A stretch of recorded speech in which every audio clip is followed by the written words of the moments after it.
this is one of those ones where, have we really thought through this situation? No one wants a murderer or a rapist in our communities. Nobody wants somebody who is not a good citizen. But there are so many that are. There are so many that do the work that nobody else would do. You know, they're not taking U.S. jobs from people like us. They're taking jobs that they'll go unfilled if in fact they're not there. And so when we have public health challenges in groups like that, it is really hard because we're the government and we're seen as that way. And so I think it goes back to the point as you were asking about the book and you know what happened on the island, you know, with the Blaga situation, all that kind of thing. You know, public health should be played like a chess game, not like a checkers game where my grandson beats me all the time. You know, it's what's the 1, 2, 3 move out situation. If you do this and you do this and you do this, what happens? Don't just, we do this, look what happens, okay? And I think that's one of the things public health is all about is complexity. This issue I just talked about earlier with us withdrawing all of our support for childhood vaccines for the world. I mean, boy, I hope that made some people fairly good because it surely saved our country a couple of pennies per person per year, okay? But think about what it's going to cost us when we see this enhanced transmission. So I think that, you know, Martin ended up, along with Gottlieb, really getting involved in some ways, you know, the whole debate about how do we administer bacteriophages or not, what do we do? This is not new, we've always had debates, but I've never seen anything in my career where it is so blatantly wrong from a public health perspective and surely has important moral overtones. And I think that is something we all need to wrestle with again. And as I said at the beginning of this session, these are not political statements. These are just science-based. This is the reality of what's happening out there right now. So those are all of the questions that I had. Some answered before I could ask them. So sorry. No, that's a Johnny Carson, Carmack. That's great. Yeah. So we'd love to open it up for questions from the audience. I don't know if somebody wants to take the mic or. There you go. How do I sleep at night? Well, first of all, I learned a long time ago how to sleep with one eye open. And I don't tell you this because nobody's really asked me a question like that before. One of my father's worst traits is when he'd get really drunk at 2 in the morning, he'd come up and start pounding on my head when I was sleeping in bed. And I had to learn how to deal with that. So I've always slept with one eye open. And only in recent months have I slept with 2 eyes open. Even during COVID, I didn't. Because, in fact, of these situations I just described. For example, if Mr. Kennedy does ultimately gain the authority through the president to take all vaccines off the market, you know, what would we do? How would we deal with that? And so it is a challenge right now. But it's a challenge that, as bad as Mother Nature can throw things at us, it's our own makings. It's us doing it to ourselves. And that's what is so difficult. And every time I look at that picture frame with my grandkids, I sit there and say, how the hell can you do this? Yes? Question for you. My brother-in-law is a research scientist in soils, and we chat frequently, and this big concern now is that he does a lot of research as far as soil and soil conditions, but says that because they've stopped all this funding, you know, you can't just simply pick this up 3 years down the road or 2 years down the road. It said you start all over and you've wasted decades. Let me just give you an example. Thank you. For those that didn't hear it, he was talking about the fact that research has been ongoing, has just suddenly stopped, and what does that mean? Okay, and can that be picked up? You know, people may have whatever opinions they want at the University of Minnesota. First of all, I have to say that, and I just want to make this comment because, again, it's not political.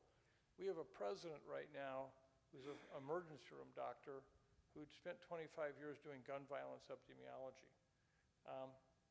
and I say this with great affection, she's a tough bird. And when this all happened with the situation of the vaccines, and I said to the U, this is what I'm going to do, okay? If I had been in many other universities, they would have said, keep your damn head down and shut up. And I have a lot of colleagues that have actually experienced that. At the university, they said, you do what's the right thing to do, and do it. And we've had such incredible support from the U in every avenue. Right now, there are over 200 major research projects at the University of Minnesota funded through the federal government that have been stopped. We are going to lose an entire generation of researchers coming through the pipeline right now because they won't get funded. And it's likely it could stay that way for the next 3 years. We'll lose that. We're going to start losing our major research experts. Already, Europe and Asia are plucking them fast with incredible offers to come there. And the United States has enjoyed the research supremacy of this world since World War II. And it has been of great economic benefit to us, on top of the fact that it's given us so many things. You know, how many people know that 98% of the drugs that we have today that are new, that are highly, highly effective, had as their initial funding source the NIH? That research is all being cut. And so your point's we can't start and stop this stuff like that. You know, you can't do that. So many of these projects, by the way, which had 2 and 3 years under their belts of 5-year projects, this is all lost. You know, I just talked to somebody today in a major public health agency inside of the federal government where they had the termination of the professional staff, which was one thing, but they terminated every one of the contract managers. And so they can't issue any grants because they have nobody to process them, and they're told they got to have the contract managers. So literally, we're just wasting all this money. And, you know, and I just have to say, this is common sense now, okay? This is why I love going to rural America, because common sense actually works occasionally. If you look at the entire budget of Health and Human Services of the federal government, grant you it has Medicaid in it, okay, which is a big cost ticket. But when you look at the entire payroll prior to DOGE and what happened, the payroll made up 0.75, not even 1% of the entire HHS budget. If you had eliminated everybody in Health and Human Services, CDC, FDA, all these NIH, you would have saved less than 1%. I mean, tell me, come on.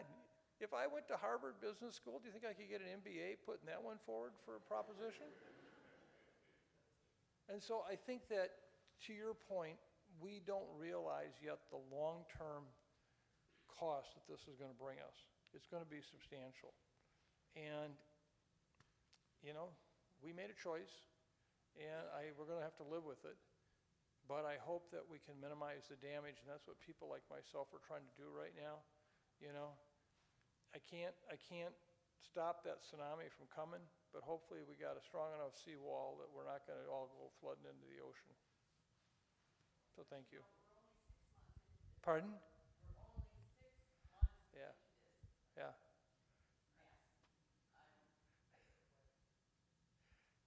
being perfectly clear. You're absolutely right, and I think about that all the time. And I keep telling our staff, you know, we gotta. Pardon? We have 3.5 more years.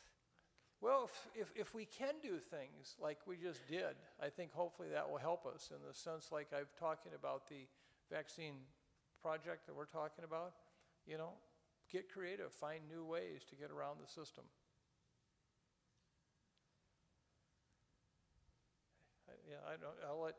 I guess he's handing the microphone. Sorry, you're in charge. If there's a crisis in the near term, do you see this being turned around in Washington? Could you say the last thing about Washington? If there's a crisis in the near term in our country, health-wise, can you see this being turned around by Trump? just give you an example of what's happened. Okay.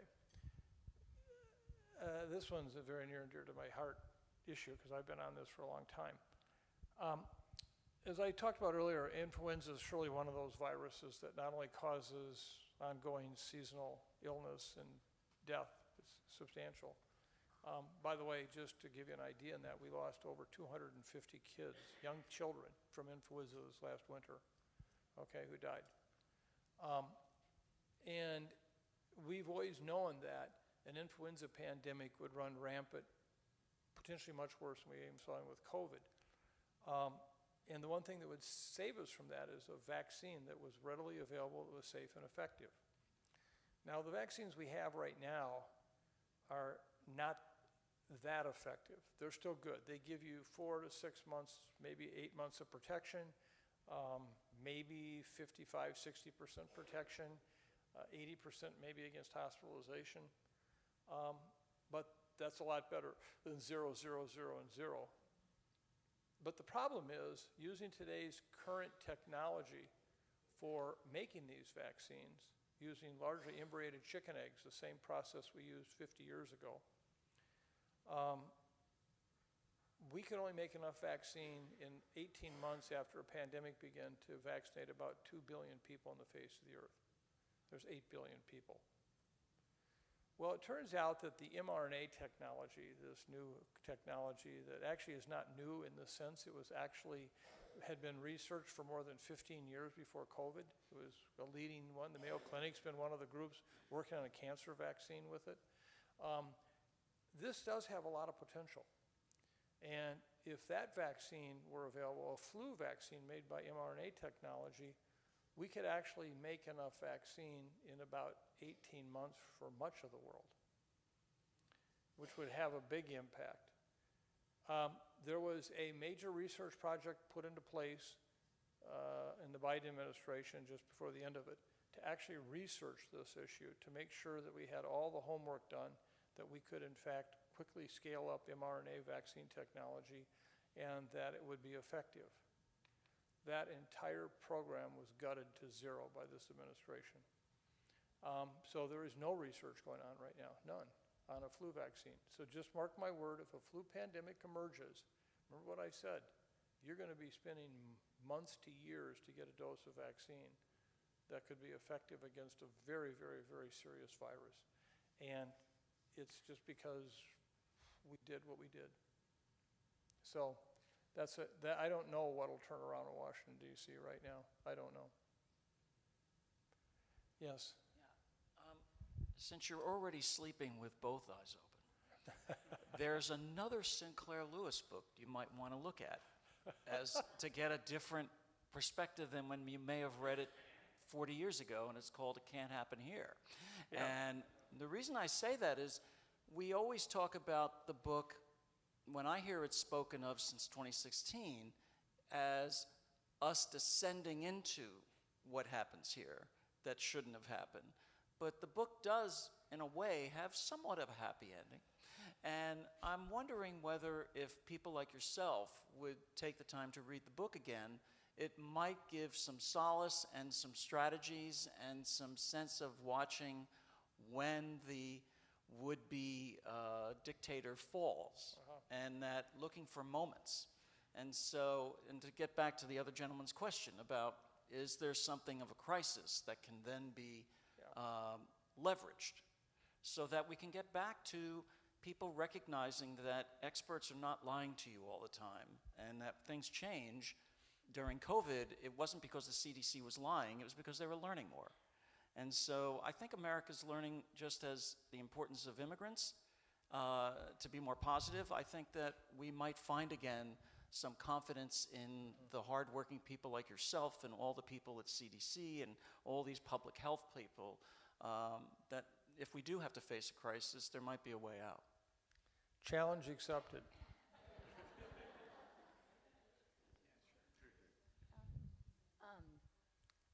I'm just wondering, and you're just saying that they're picking up our people to take back to their countries, right, our scientists. Is there a possibility that what you're talking about could just be made somewhere else, even if we fuck everything up? Yeah. sorry, I'm sorry, God. I'm just angry, I'm so sorry, I'm so sorry. Yeah. I guess that's what my hope is, maybe is that even if we, like you're saying, destroy all these things, maybe some other country might be able to do this, do a vaccine for us, or for everyone. I'm not saying us, for all of us. Yeah, the challenge we have is they pick up our scientists, it's going to still take them time to scale up and start over again. It's not like it just is going to pick up right away from where it was, so we're going to have a big gap. The second thing is one of the things that has been to the benefit of the U.S. is we've always been on the cutting edge of these kind of research things, so we always had access first. And we help push the envelope as to where to take the kind of research, and that has been really helpful. There is not the similar kind of coordination across countries as such. The World Health Organization has now changed dramatically since the U.S. pulled out, and we no longer support them, and China is now their #1 supporter. We're watching, that kind of thing happen.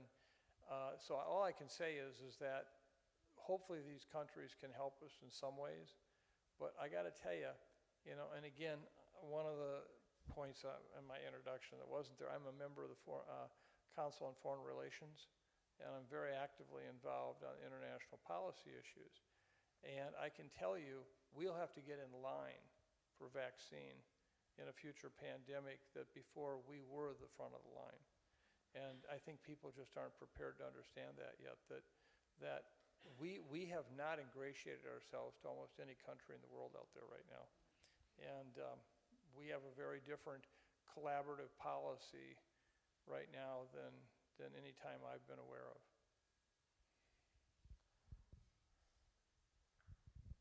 What might be the reason why some of these epidemiologists, virologists who are anti-vax, who I would assume had similar training to the majority that favor vaccinations, what happens with these people? Why do they deviate from the norm? It's sort of similar to climate change scientists, where 99% see man-made climate change, that there's a consensus. Nevertheless, there's always these people who convince many people in the public and public sector that there's still debate about the question. You were asking the trillion-dollar question, and I think that's a really important point. And this was brought home to me in a very impactful way during the pandemic. I had 3 friends, close friends, all males. One was a medical doctor, one was the dean of a major college program in another state, and one of them was a building engineer, highly educated. And all of them I had had discussions with about why to get vaccinated for COVID. And all 3 of them said, no, this is a bunch of BS, et cetera, et cetera, et cetera. And it got to the point where 2 of the 3 just ended their relationship with me, would not talk to me. The third one was close to that. I watched in a period of 6 months those 3 individuals get COVID, and I watched all 3 of them die.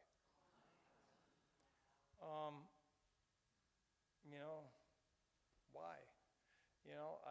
I gave them my best shot. I didn't lecture them. I just shared the data with them. I explained why. And, now we have 3 different families, all who have lost their breadwinners and their fathers and husbands. I wish I knew. I wish all of us knew. We don't know exactly why. I can tell you that I was asked by several Senate staffs when the hearing was being held for Mr. Kennedy's confirmation, what would be the question I would ask Mr. Kennedy for his hearing. And I very honestly said, it doesn't matter, because he'll lie. He's done that his whole career. And whatever he promises you, you can't count it the next day. So why ask him the question? He promised he'd not take any vaccines away from anybody, and he's already done it. And so how can you be like that? I mean, how can somebody not be fazed by the fact that you just lied? That you hopefully would cause some kind of emotional challenge in their life to say, well, maybe I better look at this, okay? Doesn't matter. I don't understand that. And we're talking to a lot of behavioralists right now that are trying to understand that too. One of the things we've learned is lecturing doesn't help. Second thing we've learned is the best you can do is provide as much data as you can in just an open forum way that doesn't create pressure. And beyond that, it's been a real challenge. And let me just say, this is not a phenomena just with human vaccines. We're seeing this with a whole lot of different areas. And the area that really hit home was over the past 3 or 4 years, and it's growing rapidly, the veterinary community is now reporting on a major increase in owners of dogs and cats refusing to get their animals vaccinated for rabies because they want to be in the position to decide, and they'll do the health assessment whether they need it or not. Last year in this world, over 80,000 people died from rabies. The vast majority of them were dog bites in foreign countries. We're going to start seeing a resurgence here. We have lots of wild rabies out there in skunk and fox right now. It'll spread into dogs and cats. And yet you can't convince these people that, no, the homework they have isn't correct. So it's a great question. And if I ever can find an answer, I'll actually walk up here myself to this city and with your introduction, be happy to tell you why or how.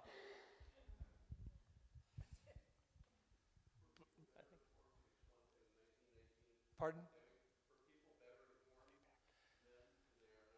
No, they weren't better informed in 1918, and if you look at the real history of 1918, there were actually a lot of dissensions about what happened and the lockdowns and what that all meant.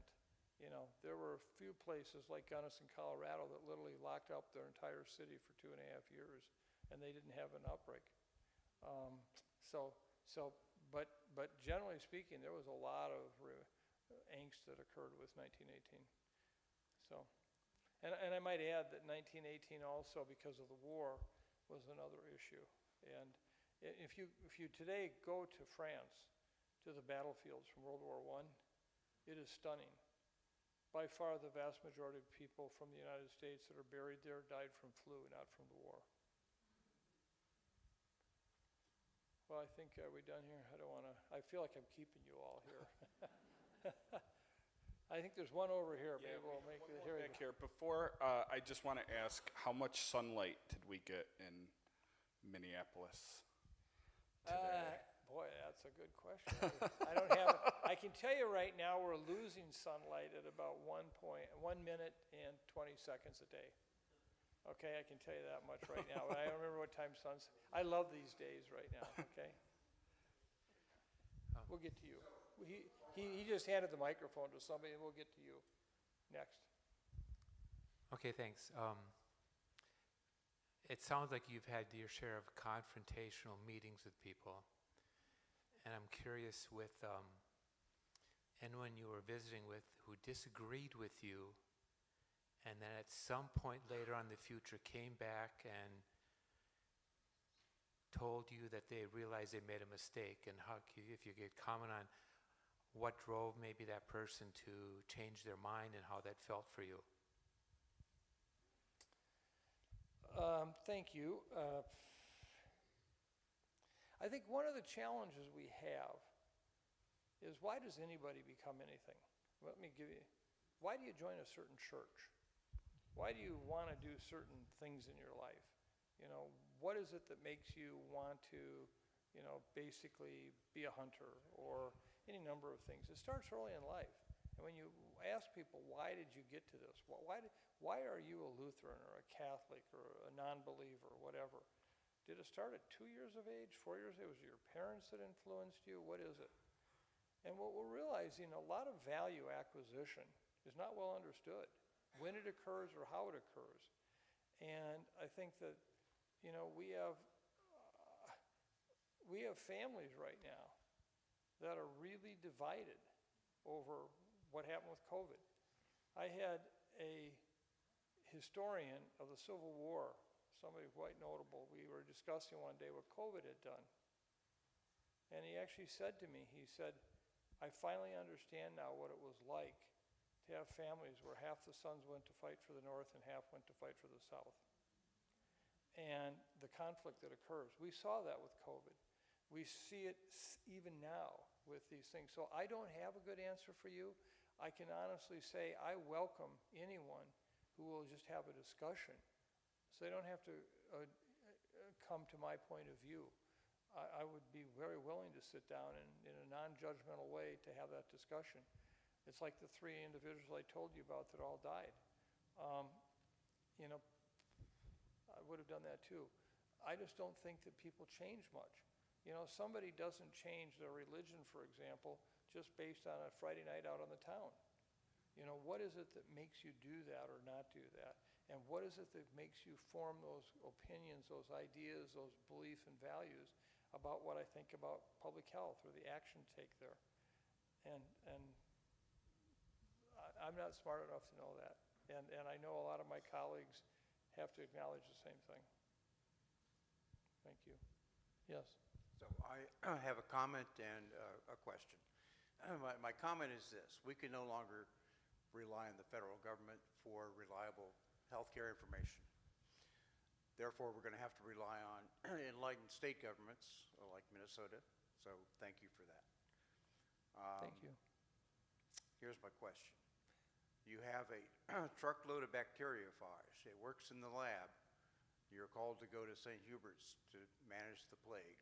Are you going to treat nobody, half of the population, or all of the population? Not sure if I caught that last. Can you say that again? You're going to go to St. Hubert's to conduct the trial. I got you. I got that part. Are you going to treat nobody, everybody, or are you going to have a control group? Oh, at a point like that in a crisis, you take everybody.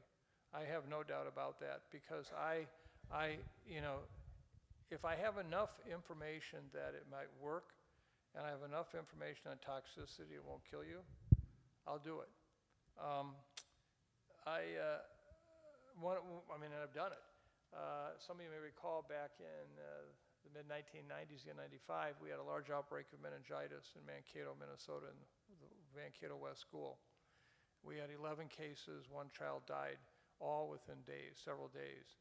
And while it was not a standard recommendation at that time, there was a meningococcal vaccine that had some benefit. And we knew that clearly it could help. So our group at the health department, in conjunction with the community, on a Thursday morning made a decision to vaccinate the entire Mankato community because we now saw cases spreading out of the school. And we had to get vaccine from a number of different states to get enough vaccine. And by Sunday night, we had vaccinated 35,000 people in Mankato, Minnesota. That's what government can do when it works. And you know what, we never had another case. Now, could I have believed that maybe they would have ended anyway? The epidemiology doesn't look like that at all. And so there's an example of where go with all of it and give it your shot. Thank you.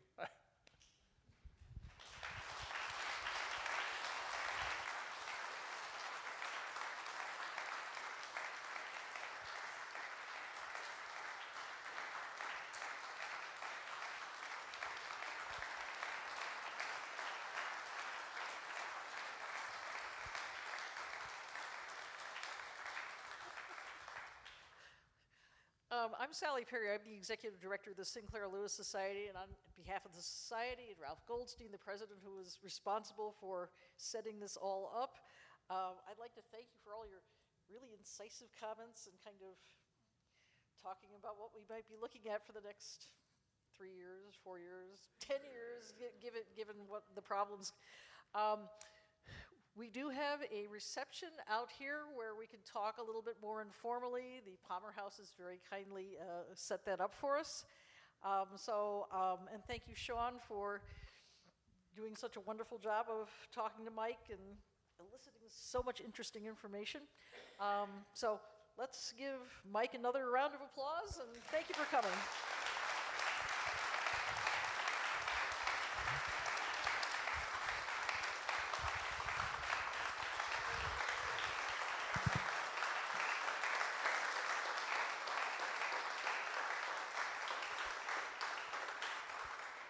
just know we need you. We need you, okay? Don't do that for me. Do it for our grandkids. We need you.